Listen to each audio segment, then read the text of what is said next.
It's Wednesday. The word for you today, it's a walk of faith. It's a walk of faith. Faith is what? Well, it's believing in something that we cannot see. 2 Corinthians chapter 5, verse 7. Now, that's the location of the verse. And as soon as we say it, you're going to know it. You just may not know it as 2 Corinthians 5:7. It says, we live by faith, not by sight. Paul here is talking about our earthly body and our future heavenly home. He and the other disciples continue spreading the gospel even though they're faced with the threat of death, even though they're faced with being punished. They continue. Why do they continue? Well, they continue in faith because they know that there's something better. They see the people coming against them. That's their sight. And they're thinking, this isn't a good idea to keep going. But they keep going in faith. Why? Because they know the promises of God. Let's look at this verse. It says, we. Who's the we? Well, Paul is talking about himself and his followers. But it also refers to us today. We live. It's how we act, how we conduct ourselves, our daily activities. We live. How is it that we live? We live by faith. Our faith in God's word has a direct impact on how we live our life. If we take God's word, and God says to forgive one another, when somebody comes against us and does something against us, we live by faith means we forgive that person and we don't hold it against them. Yeah, but what if they don't ask for forgiveness? It doesn't say if they ask for forgiveness. It says we live by faith. What if they aren't sorry? Doesn't matter whether they're sorry or not. He's not talking about their part. He's talking about our part, that we are to forgive one another. We live by faith, not by sight. Sight means how things appear to us. In this world, it often looks like the bad guys are winning. But I want to tell you, God ultimately will make all things right. It's a walk of faith. We live by faith, not by sight. You know, you see people who go to church and they give their tithe. Many give more than a tithe to support different ministries, different causes. And you think what they could have done with that money. And you see other people that don't get up and go to church. They don't attend church. They don't tithe. And they've got a boat. They've got this. They've got that. They've got a new car. They've got all these things. That is living by sight. If I didn't tithe, I could spend that money on this, and this. But by faith, what we're trusting God to provide for our needs. Doesn't mean he's going to give us a boat or a new car or something else.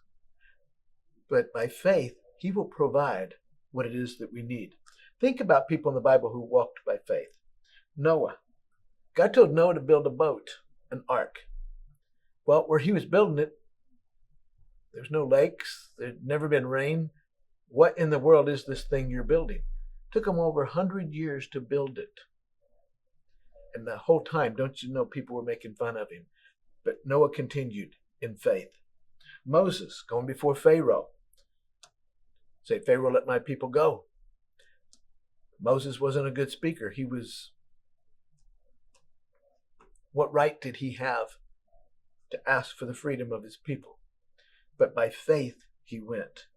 Gideon, this small army, the army of 300 going against army of tens, maybe hundreds of thousands. But by faith, he did what God told him to do.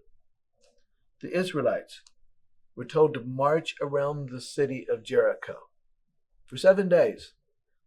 For 6 days, they marched around it once. On the seventh day, they marched around it 7 times and then shouted. And what happened? The walls came down. You know, you walk around it the first day, you see nothing happen. You walk around the second day, nothing. The third and fourth day, by then you're thinking, what are we doing? We're wasting our time. People in the city are looking out there and, oh, here come those idiots again. But on that 7th day, okay, now we marched around all week. We're supposed to march around it 7 times now? And then shout. Wonder what the reaction was when the walls fell down. By faith, they did it each day. Had they quit after day 4 or 5, they never would have seen day 7. By faith, Peter stepped out of the boat and walked on water. Yes, he eventually sank because he took his eyes off of Jesus, but by faith he even got out of the boat. Faith, faith. There was a man whose family was killed in a tragic accident. He was a leader of a church, and he was very troubled. Questions, God, why? I'm serving you. Why would you allow my family to die? Why? And he was ready to give up on God. And he was struggling with a lot of questions that you can imagine he would have. And as he was on his walk, just thinking about these things, he came to a construction site, and he saw this cathedral being built. And this one guy over the side had this small triangular piece of granite, and he was shaping it with a chisel and a hammer. And he said, what are you doing? And he says, well, see that spot, the top up there? He says, I'm shaping it down here so that it will fit up there. And you know what God said to that man who had lost his family then? I'm shaping you down here so you will fit up in heaven. Now, did that take away the hurt and the pain? No. Did he still miss his family? Greatly. But you know, when we know that there's a purpose to pain, we can keep going. That's where faith comes in. It's a walk of faith. You may be lonely. You may be hurting. You may feel like you have nothing to offer. I'll tell you what, if you're still breathing, God can use you. God knows where you are. He loves you and he can use you. Will you step out in faith like Noah and Moses and Gideon and the Israelites and Peter and this man?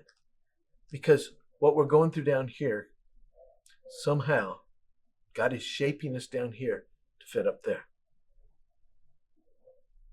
Let's not miss out on what he's got for us here till we get up there. Have a good day.